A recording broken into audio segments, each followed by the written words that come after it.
চাই আমাদের বাচ্চাগুলো নিজের লাইফে খুব ভালো গ্রো করুক আর সাকসেসফুল হোক। কিন্তু আমরা তার জন্য কী করি? আমরা যদি এই 5-7খানা লাইফ ভ্যালুস যদি ওদের শিখিয়ে দিই, তবে ওরা নিশ্চয়ই নিজের জীবনে অনেক গ্রো করতে পারবে, নিজের লাইফে নিজের রিলেশনশিপে গ্রো করতে পারবে। প্রথম হলো গিভিং নেচার, বাড়িতে হোক বা বাইরে হোক বা ক্যারিয়ারে বা বন্ধুদের সাথে যদি আমরা নিজের জিনিসগুলো শেয়ার করতে শিখি, যে অন্যকে শেয়ার করতে শিখে গেল সে নিশ্চয়ই নিজের লাইফে যেখানে যাবে সারভাইভ করতে পারবে। কেননা আমরা বাড়িতে হোক বা বাইরে হোক আমাদের লোকের কি হেল্প লাগে, আর আমি কারো থেকে হেল্প কখন নিতে পারবো? যখন আমি অন্যকে হেল্প দেবো বা নিজের জিনিস শেয়ার করতে পারবো, তখনই আমাকে কেউ নিজের জিনিসগুলো শেয়ার করবে। ওই জন্য ওদের ওই গিভিং নেচারটা অনেক দরকার। তারপরে হলো রিডিং।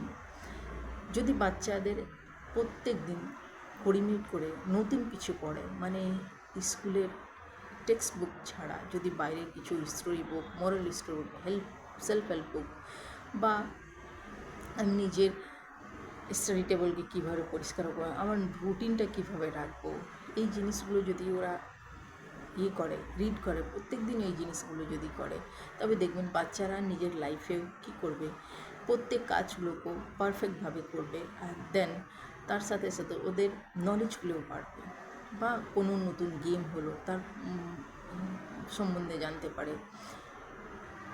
থার্ড হলো অপটিমিস্ট, মানে প্রত্যেক সিচুয়েশানে যেন ওরা পজিটিভ থাকে, মানে এই এই সিচুয়েশানে আমি এই জিনিস করতে, মানে এটা প্যারেন্টসরাই তার মধ্যে ট্রান্সফার করতে পারে বা তাদের শেখাতে পারে। কিভাবে?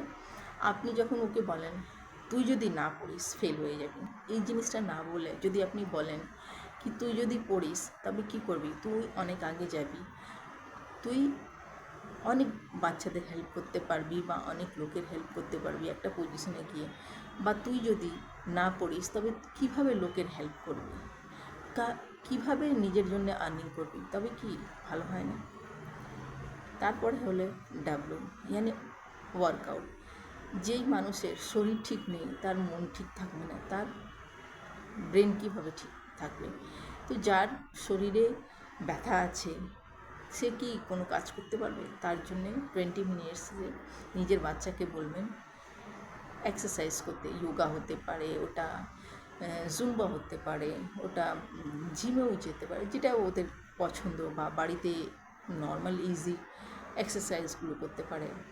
তারপরে হলো মানে ট্রাই সামথিং নিউ, মানে কিছু নতুন জিনিস যদি আমরা শিখি, যখন আমরা নতুন নতুন স্কুল যাই বা নতুন নতুন কোনো বই দেখলে কী করে আমরা খুব ফোকাস হয়ে খুব এনজয় করে আমরা ওই জিনিসগুলো করি, তখন কি হয় আমাদের মুডটাও হ্যাপি থাকে আর আমাদের ব্রেনও কী হয়, ডেভেলপমেন্টটা খুব ভালো হয়।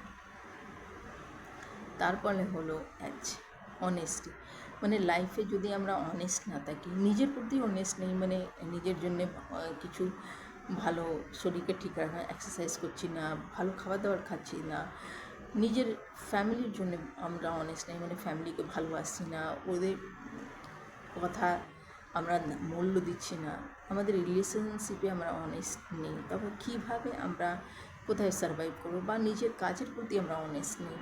তো এই জিনিসগুলো আমরা কীভাবে বাচ্চাদের শেখাবো? যখন আমরা নিজেই মধ্যে ইমপ্লিমেন্ট করবো, তখন এই বাচ্চাগুলোকে আমি শেখাতে পারবো কি তুমি নিজের লাইফে অনেস্ট থাকবে, যেই পজিশনে থাকবে অনেস্ট থাকা, মানে নিজের প্রতি অনেস্ট থাকা, নিজের ক্যারিয়ারের প্রতি অনেস্ট থাকা, কাউকে ঠকিয়ে কেউ জীবনে আগে যেতে পারে না।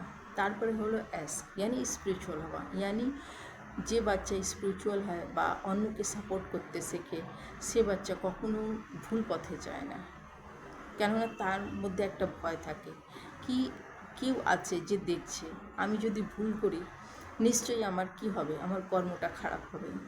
এই জিনিসগুলো যদি আপনি নিজের বাচ্চার মধ্যে ইমপ্লিমেন্ট করতে পারেন বা পুট করতে পারেন বা শেখাতে পারেন, দেখবেন আপনি নিজের বাচ্চাকে নিয়ে কখনো হবেন না, আনস্যাটিসফাইড হবেন।